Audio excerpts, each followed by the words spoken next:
Do you want to talk about your Packers beating the Vikings? Yeah, I was just telling Justin this game feels like it was 3 weeks ago for some reason. Really does. Recording this on a Tuesday, and this game was last Thursday on Thanksgiving. We both worked, so I caught some of it. I was able to rewatch a little bit of it the next day in the morning, just to kind of like get some of the plays that I missed.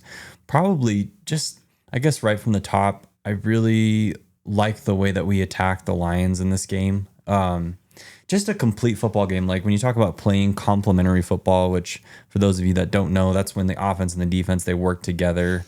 And which is so important because of course you can have the greatest offense ever, but if you can't stop anybody, then the other team's going to end up outscoring you. And you're going to win some games, but you're going to lose a lot of games too. And in the same way, if you can't score points on offense, then the defense just has a really hard time. They're on the field the whole game.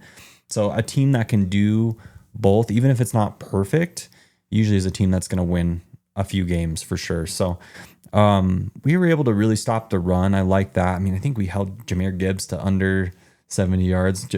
Justin and I both had rushing props on Jahmyr Gibbs that didn't cash. It's like you were like 2 yards away. I was like 4 yards away. I'm like, motherfucker. Freaking Vegas. It's kind of spooky how close they are sometimes. But yeah, kept him. I mean, gosh, it's such a win to hold him under 100. Honestly, like he's just that good dude is so explosive.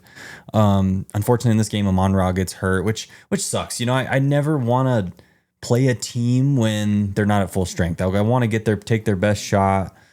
I want to be able to say that we beat them at full strength when you beat a good football team. So that just sucks for them. But I really felt like Jared Goff looked uncomfortable the whole game. He just didn't look like he was settled. The pass rush was getting there. And honestly, it was kind of the second week in a row that the Lions O-line just didn't show up to play. Mm-hmm. I think this is at the back half of this season. I've been noticing that as a theme with the Detroit Lions is that their O-line play has been really poor when they played the Eagles and when they played the Packers. And that's rare for them because last year you could argue whether it was the Eagles or the Lions who had the best O-line. Yes. Yeah. And Penei Sewell has not been he dropped off. I still think he's a tremendous player.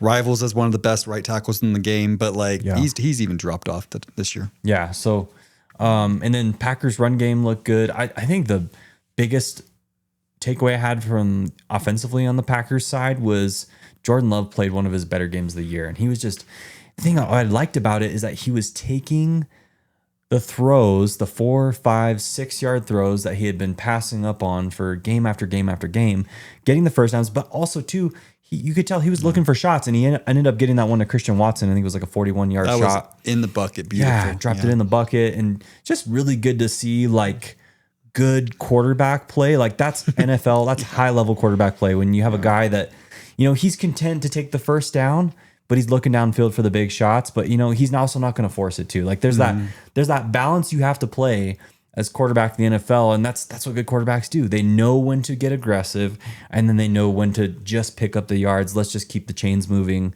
because, man, first downs, like the more first downs you get, your chances of points go way up.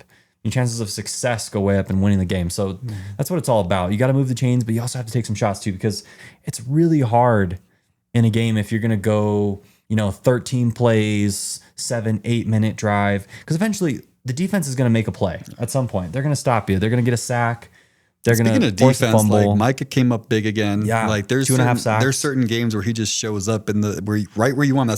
That's why you traded for him. That's why you pay him the money. Mm-hmm. And I know you've been super critical of Jordan Love for a couple games now, but really, like, other than like Matthew Stafford and maybe Drake May, like who's killing it this year? Yeah, who's killing it this year? Like the quarterback play overall has been pretty much down this year.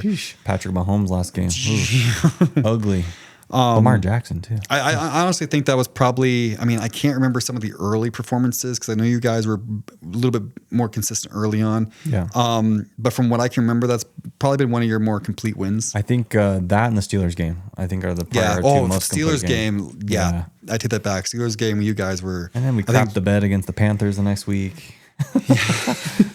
Just the NFL, man. It's roller crazy. Coaster. I was there for you as a friend while you're watching it. You could definitely tell you were like on cloud nine. I was secretly rooting against you guys. Not because like, oh my God, we need the Packers to lose, but just you try to have as much contenders as it's whatever's better for your team, right? Yeah, exactly. I was really upset that Amirad's hurt for this Sucks. upcoming game. I know. Because, like, Sucks. yeah. But would have been nice though if your Eagles would have done me a favor and beat the Bears. You know, I have so much family that are Packers fans as well, and they're all texting me like, "Hey, rooting for your Eagles this week, rooting for your Eagles this week," and I'm like, I feel uncomfortable with how many people are suddenly wanting my Eagles to win. And I texted him that I have the receipts on my phone. Yeah, I felt uncomfortable because everybody was like, oh, "I'm rooting for your Eagles this week." I'm like, motherfucker. Yeah, sorry. Yeah. No, it's good. Hey, YouTube, what's up? My name is Justin. Us here at Tailgate Talkers would like to thank you for watching our content. If you enjoy this video or others, think about hitting that subscribe button. It only takes a second and it helps us out so much. And while you're at it, ding that notification bell so you never miss an episode. You know, me and Dan, we work full-time jobs, crazy schedules, so our uploads can get kind of random from time to time. This ensures you never miss an episode. So with that said, we'll get back to the video, and thanks guys, and go Birds.